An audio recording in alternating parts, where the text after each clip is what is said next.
মাইকটা না কই আর আইলো গিলা মানে গাড়ি আইসে হইতে গিয়ে চাচা আপনারে মারছে আগে মাইকটা রক্ষা করো বাজা আইলো হইতে গিয়ে দেখা দিই নাকিটা। সম্মানিত এলাকাবাসী, আসসালামু আলাইকুম। আপনাদের সবাইকে সচেতন করার উদ্দেশ্যে আমার কিছু জরুরি বার্তা। মনে রাখবেন, কোভিড-19 করোনা ভাইরাস একটি প্রাণঘাতী ভাইরাস। এই ভাইরাসটি যে কোনো সময় যে কোনো কারো কাছ থেকে আপনাকে আক্রমণ করতে পারে। তাই নিজে সচেতন থাকবেন, নিজের ফ্যামিলিকে সচেতন রাখবেন, সেই সাথে সুরক্ষিত রাখবেন আপনার মাতৃভূমি স্বদেশকে। মনে রাখবেন, এই ভাইরাসের একমাত্র প্রতিষেধক নিজে সচেতন হওয়া, নিজের ফ্যামিলিকে সচেতন রাখা। আপনি নিজে সচেতন হয়ে গেলে আপনার ফ্যামিলি সচেতন হবে, আর আপনার ফ্যামিলি সচেতন হলে পুরো দেশ সচেতন হবে। মনে রাখবেন, সচেতনতাই হচ্ছে একমাত্র ভ্যাকসিন। আসসালামু আলাইকুম রহমতুল্লাহি ওয়া বারাকাতুহু। Welcome to Sylhet to London.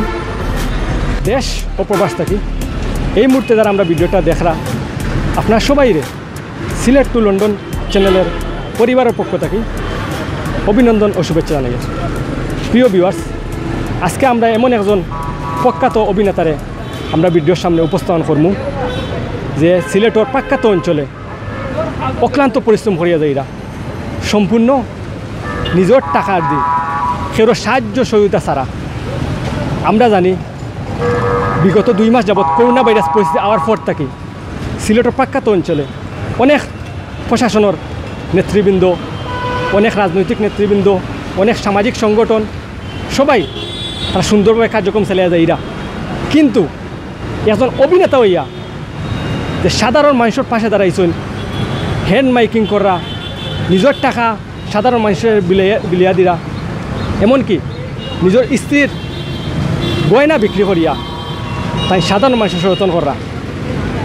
আমরা এমন একজন মানুষরে আপনার সামনে উপস্থিত করতাম চাই। আর এরকম করোনা যোদ্ধা আসলে সিলেটের অঞ্চলও অনেকটাই কম। একজন অভিনেতা হইয়া করোনা যোদ্ধা তাই আমরা তাদের করোনা যোদ্ধা হিসেবে তাদের আখ্যায়িত করমু। আমরা আলাল উদ্দিন আলাল ভাই, সিলেট অঞ্চলের আঞ্চলিক ভাষার প্রখ্যাত অভিনেতা, প্রিয় ব্যক্তিত্ব জনাব আলাল উদ্দিন আলাল ভাই, আপনি যে বর্তমানে আপনার কার্যক্রম চালিয়ে যাইরা কতটুকু আপনি সহযোগিতা পাইছেন, সাহায্য সহযোগিতা পাইছেন প্রশাসনের তরফ থেকে, এমনকি সাধারণ মানুষের কাছ থেকে, একটু আমরা ভিউয়ার্সের উদ্দেশ্যে জানাইবা। আসলে আমি কোনো সহযোগিতা কারোর কাছ থেকে পাইছি না।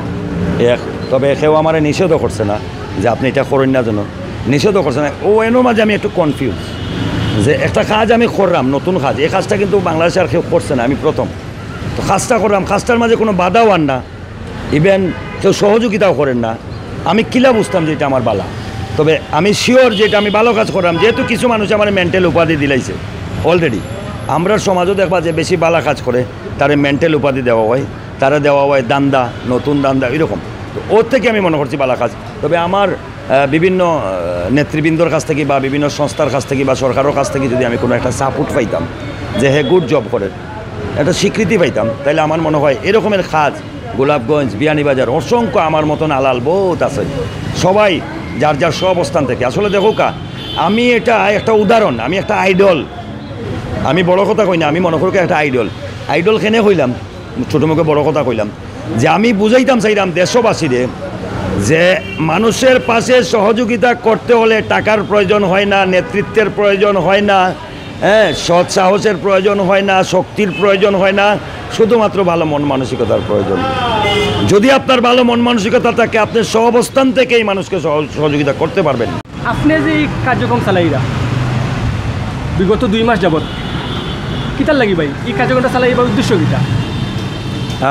যখন 2019 সালে ডিসেম্বরের লাস্টের দিকে কোভিড-19 করোনা ভাইরাস চীনের উহান শহরে এটা আবিষ্কৃত হইল, তখন কিন্তু কিছুটা মানে আমার দিলের নাড়া দিছে যে এটা একটা বিরল প্রভাব পড়বে আমাদের পৃথিবীর বুকে। তখন কিন্তু বেশি ভীত হই নাই বা তেমন আতঙ্ক হই নাই। যখন দেখলাম যে মধ্যপ্রাচ্য সহ অন্য দেশে আক্রান্তের সংখ্যাটা শুধু দ্রুত গামিতিক হারে বেড়ে যাচ্ছে, তখন কিন্তু কিছুটা নিজে মনে করলাম যে এটা প্রভাবটা আমাদের বাংলাদেশেও পড়বে। ঠিক বাংলাদেশেও পড়া শুরু করলো। যখন দেখলাম 2জন 4জন 5জন রুগী শনাক্ত হয়ে গেল, তখন দেখলাম যে আমাদের মানুষ ওই উহান শহর বা স্পেন, আমেরিকা এগুলোর মতো সচেতন নয়। আমাদের দেশের মানুষরা খুবই অসচেতন। তাই চিন্তা করলাম, নিজে তো সামর্থ্য নাই, টাকা পয়সা কিছু নাই, নিজে চলবো কীভাবে সেটাও একটা কথা, কারণ লকডাউনের মতো তো ব্যবসা বাণিজ্য হয় না। তো পরে চিন্তা করলাম নিজে যেভাবে খাই মানুষের পাশে দাঁড়াতে হবে। যেহেতু আমি মানুষকে ভালোবাসি, আমার দেশের মানুষকে ভালোবাসি, দেশের মানুষের জন্য অনেক কিছু করতে চাই, তখন চিন্তা করে আমি ফেসবুকে একটা স্ট্যাটাস দিলাম যে আমার তো পুঁজি বলতে টাকা নাই, যাদের টাকা আছে তারা ত্রাণ দিচ্ছে, যাদের নেতৃত্ব আছে তারা নেতৃত্বের মাধ্যমে তারা সমাজের কাজ করছে, প্রতিটা মানুষই। কিন্তু আমার তো কিছুই নেই, আমার তো আছে শুধুমাত্র গলাটা, আমি গলায় কাজ করতে পারি। তখন আমি ফেসবুকে একটা স্ট্যাটাস দিলাম আমার প্রোফাইলে, বললাম যে আমাকে যদি কেউ একটা হ্যান্ড মাইক গিফট করে তাহলে আমি মাইক নিয়ে রাস্তায় বেরিয়ে পড়বো মানুষকে সচেতন করার জন্য। প্রায় সপ্তাহখানেক আমি অপেক্ষা করার পরে কেউ আমার এই আবেদনে সাড়া দিল না। তখন আমি নিজেকে মানে থামিয়ে রাখিনি, কারণ একটা কথা আমি বিশ্বাসী, যদি তোর ডাক শুনে কেউ না আসে তবে মনে একলা চলবে, আমি একলা চলতে চাই। তখন অনেক চিন্তা করে দেখলাম যে আমার ওয়াইফের কিছু স্বর্ণ অলংকার আছে, যেমন কানের দোল আর এগুলি আমি জমিয়েছিলাম চেন। তখন আমি আমার ওয়াইফের সাথে পরামর্শ করলাম, আমার ওয়াইফটাও কিন্তু খুবই মানবিক ব্যক্তি। স্পেশাল থ্যাংক ইউ আমার ওয়াইফকে, যার অনুপ্রেরণা না পেলে আমি এত দূর আসতে পারতাম না। আমি একটু আবেগপ্রবণ মানুষ, আমার ওয়াইফের সাথে অনেক ফয়সালা করলাম। ফয়সালা করার পরে আমার ওয়াইফ মানতে চাচ্ছিলেন না। তারপরে আমি আমার ওয়াইফকে একটা মেসেজ দিলাম যে দেখো, এই পৃথিবীতে যখনই আক্রান্ত শুরু হয়ে গেছে, পৃথিবীতে অনেক মানুষ আক্রান্ত হয়েছে, লক্ষ লক্ষ মানুষ আক্রান্ত, আর মরেও যাচ্ছে, আমরাও তো মরে যাব। আর যদি মরেই যাই তাহলে এই পৃথিবীতে আর কিছুই থাকলো না। এই সম্পদগুলো কে খাবে? বলে সন্তান তো বাঁচবে না। আমরা যখন আক্রান্ত হবো সন্তান কী করে বাঁচবে?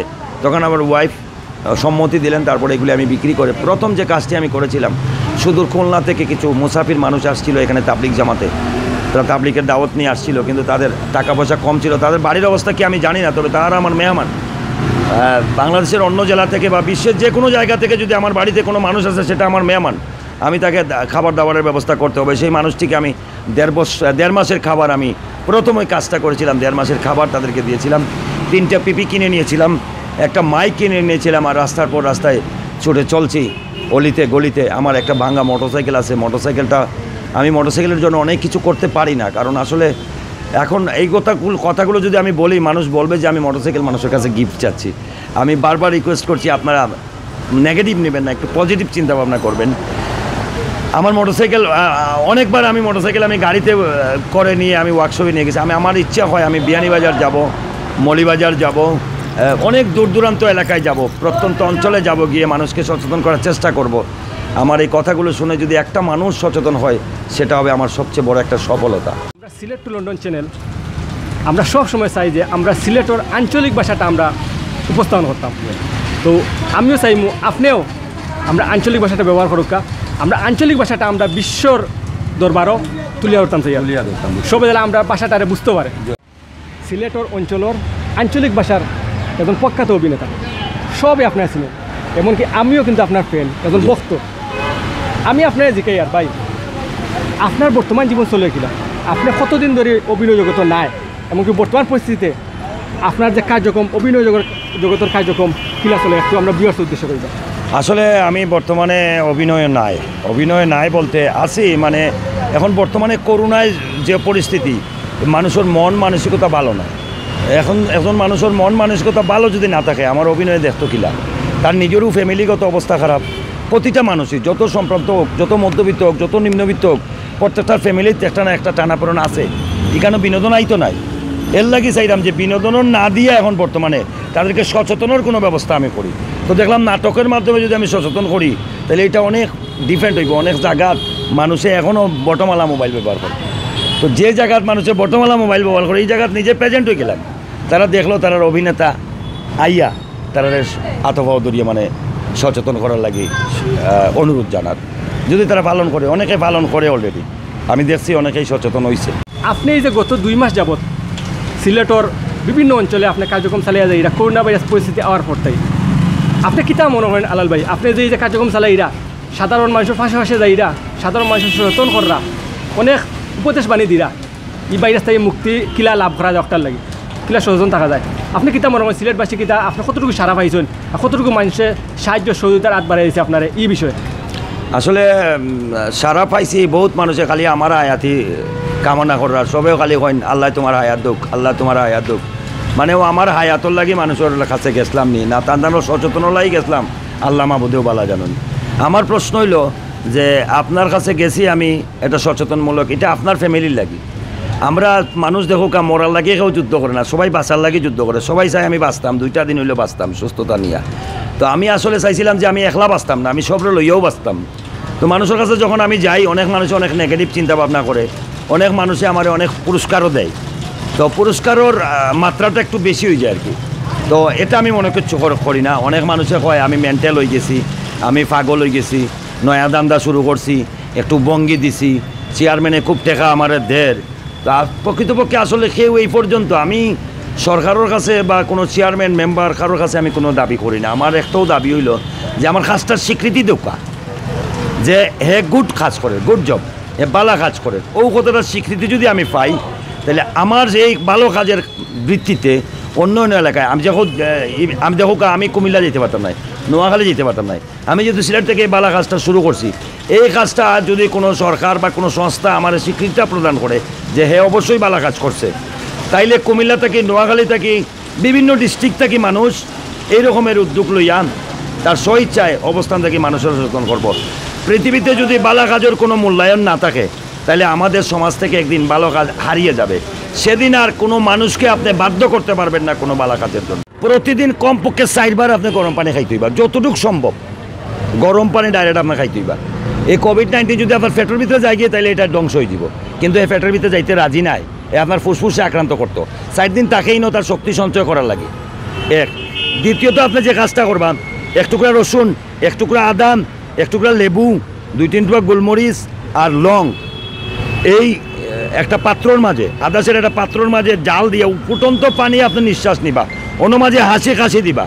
অন্য হাসি কাশি দিলে যদি কোভিড-19 তাকে এটা গরম পড়বো, আর আপনি যে হাসি দিছেন এর ভিতরে যখন ঢুকবো, তখন এটা ধ্বংস হওয়ার একটা পরিবেশ।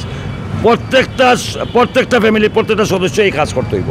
আর যখন আপনি বাড়ি থেকে বাড়ি যাইবা, তখন আপনার কমপ্লিট জামা কাপড় আপনি খুললেই তুইব, খুলিয়ে এইগুলি 2 ঘন্টা অন্ততপক্ষে সার্ফেক্স হলে ভিজিয়ে রাখতে হইবা। এটা হইল দর্শকের লাগে অনুরোধ। আর প্রবাসে যারা আছেন রেমিডেন্স যোদ্ধা, যাদেরকে আমি অত্যন্ত সম্মান করি এবং ভালোবাসি, রেমিডেন্স যোদ্ধার কাছে আমি একটা রিকোয়েস্ট করব যে আপনারা প্রত্যেকে দেখুকা, আপনারা কিন্তু আপনার ফ্যামিলিরে আপনারা চালাইরা, আপনি বিদেশ আসেন, হয়তো আমার কেউ বিদেশ নাই, তারপরেও আপনারা বিদেশ আসেন, আপনারা কাম কাজ করে, আমার বাইয়ে কাজ করেন, আপনারা টেকা বাড়ি কাম করে, আমার বাইয়ে রাজমিস্ত্রি, রোড মিস্ত্রি, সেই মূলক অঙ্গীভাবে জড়িত। আপনারা রেমিডেন্স যোদ্ধা, আপনারা আপনার বাড়ির আর্থিক অনুদান দিরা, জাস্ট আপনার সংসার খরচ করা। একজন কর্তা যদি সংসারে কোনো খরচ দেয়, তাহলে তার কথাই বেশি প্রাধান্য হয়। আপনারা ফোনের মাধ্যমে প্রত্যেকটা বাড়িতে আপনারা অন্ততপক্ষে কইয়া দোকা সামাজিক সচেতনতা, দূরত্ব বজায় রাখতা আর নিজে গড় থাকতা। ও কথাটা যদি আপনারা কইনি একবার, আমি 1000 বারের সমান। এর লাগে বারবার রিকোয়েস্ট করবো আপনারা ও কাজটা করবান। আর আমরা হইলাম খাওয়া যায় না, হয়তো বা এই করোনার কাছে আমিও হার মানতে পারি, কারণ আমি একজন যোদ্ধা। আর যোদ্ধা কখনো মৃত্যুর আগ পর্যন্ত সে পিছু নামে না। তাই আমি যতদিন আমার সামর্থ্য আছে, যতদিন আমার শক্তি আছে, যতদিন আমার নিঃশ্বাস আছে, ততদিন আমি মানুষকে সচেতন করার জন্য রাস্তায় আমি অবস্থান করব ইনশাআল্লাহ। তবে যদি এর ভিতরে আমি আক্রান্ত হয়ে মারা যাই, একটা মানুষ যদি আমার লাশের পাশে এসে বলে যে আলাল ভাই আপনার কথা শুনিয়া আমি সচেতন হইয়া আলহামদুলিল্লাহ এখন পর্যন্ত আমি সুস্থ, তাহলে আমার মৃত্যুটা যে সার্থক হবে, এই আশাবাদ।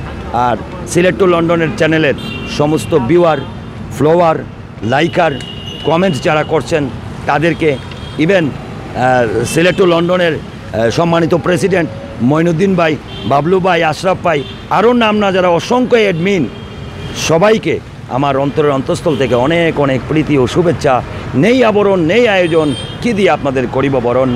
আজকের এই সাক্ষাৎকারের মাধ্যমে সিলেট টু লন্ডন পেজ চির ঋণের দায়ে আবদ্ধ করলেন আলাউদ্দিন আলালকে। জানি না এই ঋণ আমি কিভাবে শোধ করব, তবে চেষ্টায় থাকবো এই ঋণ শোধ করার। জানি না শোধ করতে পারবো কি না।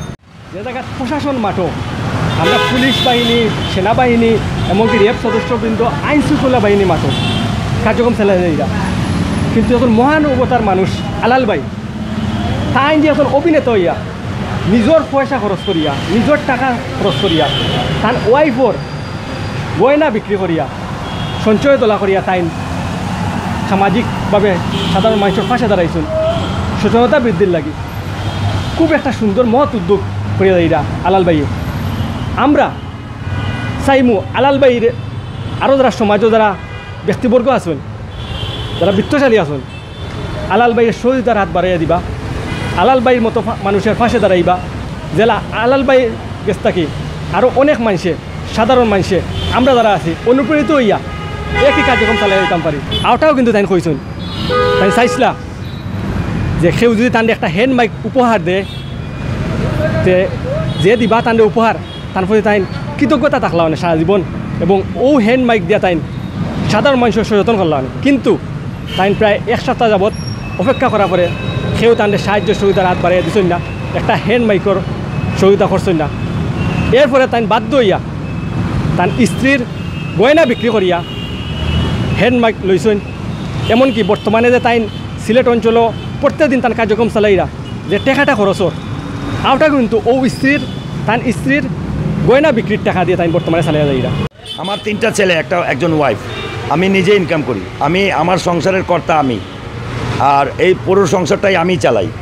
আমার সংসারটা চালাইতেও আমার হিমশিম খেতে হয়, তারপরেও আমি দেখেন আল্লাহর কি মেহেরবানি, আমার যে তিল তিল করে জমিয়ে রাখা আমার সঞ্চয়, যে সঞ্চয়গুলো আমি বিপদে পড়লে আমি এগুলি সঞ্চয় ভাঙি, আমি বিপদ থেকে উদ্ধার হব, সেই সঞ্চয়গুলা এখন আমার দেশবাসী বিপদে। তা আমি কি বলতে পারবো যে আমি বিপদমুক্ত? না, একদিন তো আমিও বিপদে পড়তে পারি। তাই আমি চিন্তা করলাম যে বেঁচে থাকে লাভ কি, যদি বেঁচে যদি না যাই আর এই স্বর্ণ এইগুলি দিয়ে আমি করব কি, তাহলে এইগুলি বিক্রি বেঁচে থাকলে অনেক কিছু জোগাতে পারবো, এই আশা রেখেই আমি মাঠে কাজে লাগলাম। আমি নিজে একজন আমার সংসারের কর্তা, আমি কিন্তু আমার ইনকাম দিয়ে আমার সংসারটা চলে। তারপরেও আমি চাই যে মানুষের পাশে দাঁড়াতে, মানুষের পাশে আমাদেরকে দাঁড়াতেই হবে, কারণ আমি যে এই দেশের কাছে ঋণী, এই দেশ আমাকে অনেক কিছু দিয়েছে, আমি দেশকে কিছু দিতে পারিনি।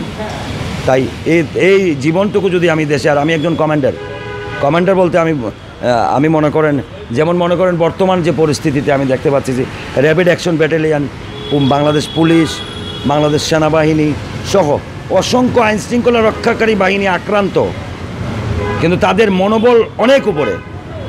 আমিও ব্যক্তিগতভাবে আমি যদি মানুষকে সচেতন করতে চাই, আমি নিজেকে কমান্ডার মনে করি, আর আমি যদি দুর্বল হয়ে পড়ি তাহলে সাধারণ জনগণের অবস্থা কী হবে। তাই আমার সবল মনোবল নিয়ে আমি এগিয়ে যেতে চাই সাধারণ মানুষের কাছে, আর বোঝাতে চাই যে এটা নাথিং, মানুষের উপরে কিছু নেই, মানুষের শক্তির উপরে কিছু নেই, শুধুমাত্র আপনার সচেতনতা অবলম্বন করতে হবে। ভাই, অভিনেতা এবং জননেতার মাঝে পার্থক্য কিটা একটু কইবা?